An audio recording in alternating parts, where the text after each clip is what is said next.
Guys എല്ലാവർക്കും പൂച്ച വ്ളോഗിലേക്ക് സ്വാഗതം. അങ്ങനെ എന്നത്തെയും പോലെ നമ്മൾ ഇന്ന് രാവിലെ നീച്ചിരിക്കുകയാണ്. നീച്ചപ്പോൾ തന്നെ കണ്ട കാഴ്ച ഇവന്മാർ രണ്ടുപേരും തല്ലുകൂടുന്നതാണ്. എപ്പോൾ നോക്കിയാൽ ഇവന്മാർ കച്ചറയാണ്. ഇവൻ പിന്നെ അതിലൊന്നും കൂടുകയില്ല ഗായ്സ്. ഇവൻ ഒരു പാവമാണ്.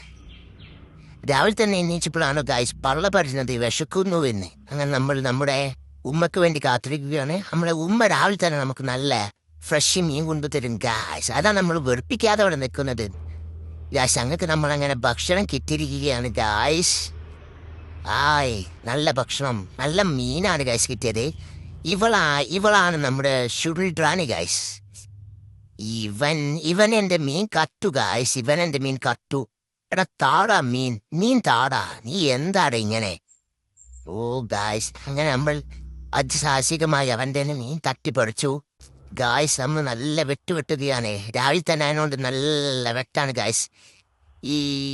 പിന്നെന്താ ഗായ്സ്, ഇവന്മാർ രണ്ടുപേരും എപ്പോൾ നോക്കിയാലും കച്ചറാണ് ഗായ്സ്. എപ്പോൾ നോക്കിയാലും കച്ചറ. എന്തെങ്കിലും വള്ളി പിടിച്ചോണ്ട് വരും.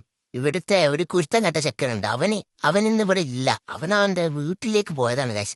അവനുണ്ടെങ്കിൽ പിന്നെ ഞങ്ങൾ വെറുപ്പിക്കും ഗായ്സ്. നമുക്കൊന്നും മനസ്സമാധാനമായിട്ട് കട്ട് തിന്നാൻ പോലും സമ്മതിക്കില്ല ഗായ്സ്. ഇവിടുത്തെ വണ്ടിയുള്ള കാക്കുണ്ടല്ലോ, ഈ കാക്ക നമുക്ക് എന്നും മീൻ കൊണ്ടു തരും ഗായ്സ്. എന്നും ഞങ്ങൾ വണ്ടിൻ്റെ ഒച്ച കേട്ട് നമ്മൾ മണ്ടി എത്തും. ഭയങ്കര സ്നേഹമാണ് ഗായ്സ് നമ്മളോട് എല്ലാവർക്കും. അങ്ങനെ നമ്മൾ അങ്ങനെ വയറു നിറച്ച് ഫുഡ് കഴിച്ചു ഗായ്സ്. ഇവിടെ ഈ പൂച്ച വ്ലോഗ് അവസാനിക്കുകയാണ്. എല്ലാവരും സബ്സ്ക്രൈബ് ചെയ്യുക. ബൈ.